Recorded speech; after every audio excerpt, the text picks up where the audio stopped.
जय माता दी। Welcome to my channel. आज मैं आपके साथ शेयर कर रही हूँ पूजा करने की सही विधि, बेहद आसान तरीके से। दैनिक पूजा विधि क्या होती है, कैसे करनी चाहिए साधारण तरीके से, वो मैं आपके साथ शेयर कर रही हूँ। हमें पूजा स्वच्छता से करनी चाहिए, आडंबर से नहीं, बहुत ही प्रेम भाव से करनी चाहिए।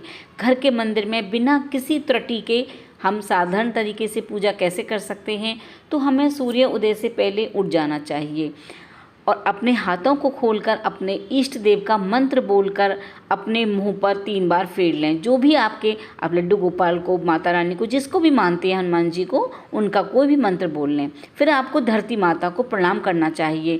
उसके बाद अगर आप स्त्री हैं, बहन बेटियां जो भी हैं, उन्हें घर की बासी झाड़ू निकाल लेनी चाहिए, स्नान कर लेना चाहिए।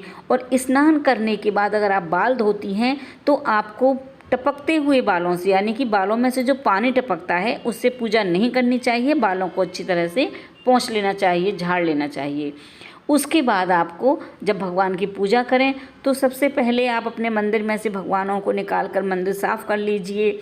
अपने भगवान को स्नान कराइए। आपके लड्डू गोपाल हैं, जो जो आपके भगवान हैं, अगर आपके पास तस्वीर हैं तो उनको अच्छे से पोंछ लीजिए और पोंछ कर उन पर टीका लगाइए। टीका आप रोली का लगाइए, चंदन का लगाइए, जो भी आप लगाती हैं आपकी मर्जी है। भगवान को प्रतिदिन स्नान कराना चाहिए। अगर आपके पास, जैसे मैं आपको बता रही हूँ कि जो मैं करती हूँ, मैं वो आपके साथ शेयर कर रही हूँ। मैं अपने पूजा के सारे बर्तन धो लेती हूँ, भगवान को स्नान करा देती हूँ और सब प्रथम 1 लोटा हमें सूर्य भगवान को देना चाहिए। सूर्य भगवान को प्रतिदिन 1 लोटा जल देने से हमारा सूर्य अच्छा रहता है और हमें सूर्य भगवान को जल अवश्य देना चाहिए। उसके बाद आप 1 लोटा अपने पितरों के नाम से दे देना चाहिए। मैंने गमले में लगाई हुई है कुसा घास, तो मैं उसको हाथ में लेकर जल दे देती हूँ। अगर आपके पास नहीं है तो आप ऐसे ही अपने पितरों के नाम का जल दक्षिण दिशा की तरफ मुँह करके दे देना चाहिए। उसके बाद आप अपने लड्डू गोपाल का स्नान, जो अलग से आपने लड्डू गोपाल रखे हुए हैं, उनका स्नान कराएं, उनका श्रृंगार करें। हमें अपने जो पूजा करते हैं, विष्णु भगवान, शिव जी अपने मंदिर में रखे हुए हैं, माता रखी हुई हैं, गणेश जी हैं, जो भी हैं, उनका स्नान कराना चाहिए। तो वैसे हम जो पूजा करते हैं, स्नान करते हैं, उसमें अगर आप 1 बूंद गंगा जल डाल लें तो बहुत अच्छी बात है। गंगा जल नहीं है तो जल से भी आप स्नान करा सकते हैं। आपको सूर्य, तुलसी, गणेश भगवान, दुर्गा माता, शिव जी भगवान, विष्णु भगवान, गोपाल जी, इनकी प्रतिदिन पूजा करनी चाहिए अगर आपके मंदिर में रखे हुए हैं तो सबसे पहले सूर्य भगवान को जल अर्पण करना चाहिए। फिर आपको जो भी हम सूर्य भगवान को जल अर्पण करते हैं ना, तो हमें तांबे के लोटे में रोली, काले तिल, गुड़, लाल पुष्प, ये सब डालकर गायत्री मंत्र बोलते हुए जल देना चाहिए। फिर पितरों का स्नान कराने के बाद आप अपने पास फूल, फल, जो भी आपने अपने भगवान के भोग के लिए सामान है, वो सब आप अपने पास रख लीजिए, क्योंकि आपको बार बार उठना नहीं पड़ेगा। तो भोग के लिए प्रतिदिन घर में जो भी आप फल लाते हैं, मिठाइयाँ लाते हैं, तो उनका भोग लगा सकते हैं, नहीं तो मिश्री रख लीजिए। उसके बाद अगर आपने डेली की कोई पूजा का अनुष्ठान लिया हुआ है तो आपको आचमन करना चाहिए अपना अनुष्ठान पूरा करने के लिए। और आप जो भी भगवान को स्नान कराएंगे, पूजा सामान इकट्ठा करेंगे, पूजा की तैयारी करेंगे, तो आपको कोई भी चालीसा याद है तो आप वो चालीसा मन में बोलते रहें।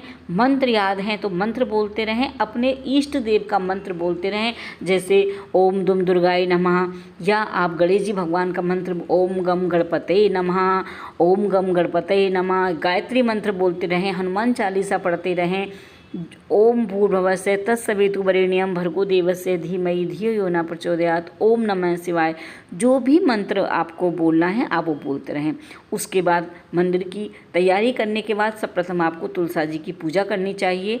तुलसा जी में आप जल चढ़ाएं, दीप जलाएं, धूप बत्ती लगाएं, तुलसा जी की आरती करें। तुलसा जी की पूजा कैसे करनी है वो मैंने अपने चैनल पर स्पेशल एक वीडियो दिया हुआ है। आप हमारे चैनल पर विजिट करेंगे तो आप देखेंगे कि प्रतिदिन तुलसा जी की पूजा कैसे करनी चाहिए।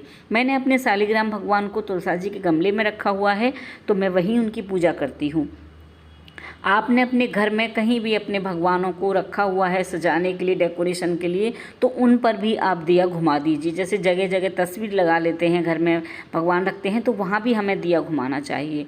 उसके बाद अपने भगवान पर हम पुष्प चढ़ाएंगे। अगर आपने अलग से गणेश जी भगवान की मूर्ति रखी हुई है तो आप दुर्वा घास जरूर चढ़ाएं। तो मैं आपको बता रही हूँ कि जैसे आपने शालिग्राम की पूजा कर ली, आरती कर ली, आप तुलसा जी की पूजा कर ली, उनकी परिक्रमाएं हमें ज़रूर करनी चाहिए 5 या 7। सौभाग्य की प्राप्ति होती है, लक्ष्मी का वास रहता है और हमारे भूत प्रेत ऐसी चीज़ें बाधाएँ सब दूर हो जाती हैं, सबका नाश होता है। तो गणेश जी की आरती करते रहें आप मन मन में, और अपने पूजा की तैयारी भी करते रहें। तो अपने फ़ोटो, तस्वीर, साफ जो भी आपने कर लिए हैं, प्रतिमाएं, थाली, सब स्नान, पूरी पूजा की तैयारी करने के बाद, अपनी तुलसा जी की पूजा करने के बाद फिर आप अपने भगवानों पर सबको इत्र, जैसे बहुत से लोग होते हैं ना, स्नान कराते हैं तभी इत्र सेवा दे देते हैं, और बहुत से लोग बाद में इत्र लगाते हैं, सेवा भाव में लगाते हैं, जैसे सेवा करने के लिए लगाते हैं। तो आप सबका अपना अपना तरीका है, मैं कैसे करती हूँ मैं आपको वो बता रही हूँ। इत्र सेवा कराएं, वस्त्र पहनाएं, अष्टगंध, रोली, इन सब का तिलक लगाना चाहिए। शिव जी भगवान को सफ़ेद चंदन का तिलक लगाएं, पुष्प चढ़ाएं, दीपक जलाएं, मन में मंत्र बोलते रहें। मैं बार बार आपको बोल रही हूँ कि मन में मंत्र बोलते रहें। अगर आप पूजा कर रहे हैं, तैयारी कर रहे हैं, स्नान करा रहे हैं, टीका करा रहे हैं, तो मंत्र या जो भी चालीसा, दुर्गा चालीसा, हनुमान चालीसा, जो भी आपको याद है आप वो बोलते रहें। आपने कोई गुरु मंत्र ले रखा है तो आप वो भी बोल सकते हैं, आप गुरु मंत्र बोलते रहें। आपको कोई भजन आता है तो आप भजन गाते रहें। ज़रूरी नहीं कि आपको चालीसा याद नहीं है तो आप क्या करेंगे, आप भजन गाते रहें। और शिव जी भगवान पर समी पत्र जरूर चढ़ाएं, बेलपत्र चढ़ाएं अगर आपके पास सुविधा है। आप चाहें तो रोज़ हवन कर सकते हैं। एक छोटे से दिए में भी अगर आप छोटा सा हवन करते हैं, लौंग जलाते हैं, कपूर जलाते हैं, उसमें कोई मंत्र बोलते हुए आप उसमें सामग्री की आहुति चढ़ा देते हैं या भोग चढ़ा देते हैं भगवान का, तो वो भगवान तक पहुंचता है। आप हनुमान जी को, विष्णु भगवान को और गोपाल जी को तुलसी जी का पत्र चढ़ा सकते हैं और चढ़ाना चाहिए। गणेश जी को दुर्वा घास चढ़ानी चाहिए, भूल से भी गणेश जी भगवान को तुलसी ना चढ़ाएं और नियमित रूप से चढ़ाएं। अगर आपके पास गमले में लगाए हुए हैं या घर में लगाए हुए हैं तो आपको ज़रूर चढ़ाना चाहिए, पहले ही तोड़ कर रख लें। अगर आप वर्किंग हैं तो आप अपने चालीसा, मंत्र, ये सब मोबाइल में चलाकर सुनते रहें, अपनी पूजा कर लें, अपने ऑफिस जाने की या अपने काम की तैयारी भी करते रहें। धूप दीप दिखाएं, आरती करें, कपूर से और लौंग चढ़ाकर आरती करेंगे तो बहुत अच्छी बात है।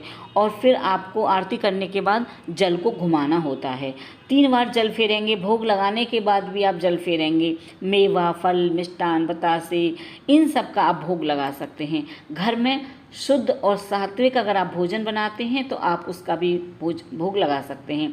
दूध का भोग लगा सकते हैं। मैं 1 गिलास कच्चे दूध का भोग प्रतिदिन लगाती हूँ अपनी माता रानी का, और मिश्री का, तुलसा जी का भोग मेरे लड्डू गोपाल जी का रहता है। तो मैं ये आपको वो बता रही हूँ जो मैं करती हूँ।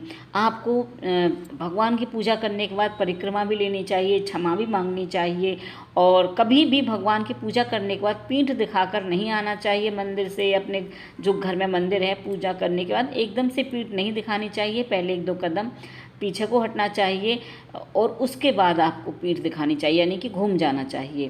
तो आप अपने इष्ट देव की पूजा जरूर करनी चाहिए, जो भी आपके इष्ट देव हैं। ये नहीं कि आपने बस जल्दी से ऐसे ही पूजा कर ली, आपने जिनको भी मानते हैं उन्हीं को हम इष्ट देव कहते हैं। तो देखिए मैंने जिस तरह से एक ये बना रखा है, इसमें सभी मैंने टीके का रख रखा है। जैसे पीला है तो मैं लड्डू गोपाल और विष्णु भगवान को लगाती हूँ, लाल इसमें रखा हुआ है जो मैं अपनी माता रानी को, लक्ष्मी जी को, राधा रानी को, पार्वती मैया को लगाती हूँ। ये सफ़ेद चंदन है, इससे मैं अपने शंकर भगवान का श्रृंगार करती हूँ, त्रिपुंड बनाती हूँ। और जो इसमें सिंदूर है वो मैं हनुमान जी को और गणेश जी को चढ़ाती हूँ।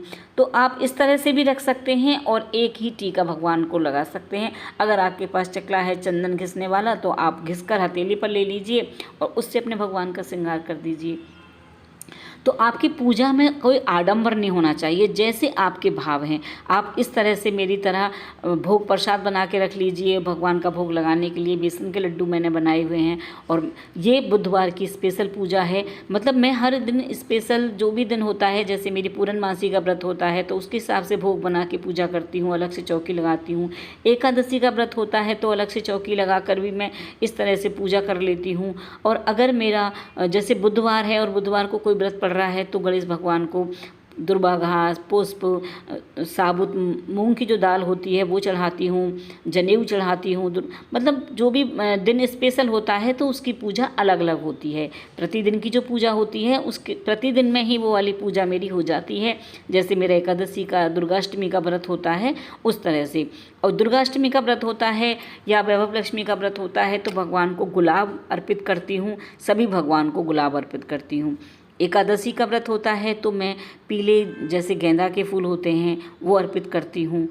तो जो भी मुझे, वैसे मैं पुष्प मतलब डेली लेके नहीं आती हूँ, जो भी गमले में होते हैं वही मैं पुष्प चढ़ाती हूँ। कोई स्पेशल पूजा होती है, कोई त्यौहार होता है तभी मैं बाहर से पुष्प लेकर आती हूँ।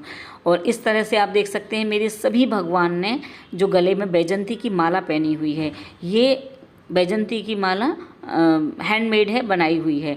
तो इस तरह से आप जब आरती करें तो आरती पर भी पुष्प चढ़ाएं, आरती का दीप सजाएं, आरती की थाली को सजाएं, स्वास्तिक बना लें, नहीं तो पुष्प चढ़ाएं। और अगर आपके पास पुष्प नहीं है तो आप बिना पुष्प के भी पूजा कर सकती हैं। सबसे अंत में आप थोड़े से अक्षत, जो चावल होते हैं, वो भगवान पर अर्पित कर सकते हैं। अक्षत भगवान पर चढ़ाने से हमारी पूजा क्षय नहीं होती है और हमें पूजा का पूरा फल मिलता है। तो इस तरह से आप भगवान को पुष्प अर्पित करें, भोग अर्पित करें, दीप दिखाएं, धूप दिखाएं। दीप को आप अपने पूरे घर में भी घुमाएं। जब भी आप तुलसा जी पर दीप जलाने जाते हैं मंदिर से, और अपने जहाँ भी आपने तुलसा जी रखी हुई हैं, छत पर, आंगन में या अपनी कॉरिडोर में, बालकनी में, जहाँ भी रखी हुई हैं, तो इस तरह से आप भगवान को दीप दिखाने के बाद तुलसा जी पे जब दीप रखने जाते हैं तो फिर वहाँ भी आप पूरे घर में घुमाएं। और आपके घर में अगर पितरों की आपने कोई तस्वीर लगा रखी है तो आप वहाँ भी दीप घुमा दें। अपने पितरों को भी दीप और धूप दिखानी चाहिए। घर में जगह जगह तस्वीर लगा रखी हैं, पहले भी मैंने बताया, फिर बता रही हूँ, उनको भी धूप दीप दिखानी चाहिए। नहीं तो घर में जगह जगह तस्वीर, मूर्तियाँ नहीं लगानी चाहिए। और भगवान को आरती करने के बाद दक्षिणा अवश्य चढ़ानी चाहिए। तुलसा जी में भी अगर आप पूजा करते हैं, एकादशी का व्रत है, अष्टमी का व्रत है, सोमवार का व्रत है, मंगलवार का व्रत है, तो वो आप दक्षिणा जरूर चढ़ाएं। उस दक्षिणा से फिर आप किसी मंदिर में दे सकते हैं, किसी कन्याओं को दे सकते हैं, या फिर पूजा का कोई सामान ला सकते हैं। अगर आप संगीत प्रेमी हैं तो भगवान का भजन अवश्य गाएं। शाम को अपने घर में रोज़ कीर्तन करना चाहिए, भगवान को भजन सुनाने चाहिए। भगवान गोपाल जी जो हमारे कृष्ण भगवान हैं, हमारी माता रानी हैं, हनुमान जी हैं, वो संकीर्तन से बहुत प्रसन्न होते हैं। तो आपको मेरी वीडियो कैसी लगी प्लीज़ कमेंट्स बॉक्स में लिखकर बताइएगा। टिल देन बाय बाय, जय माता दी। बने रहिए मेरे चैनल पर इसी तरह की अच्छी अच्छी वीडियो देखने के लिए।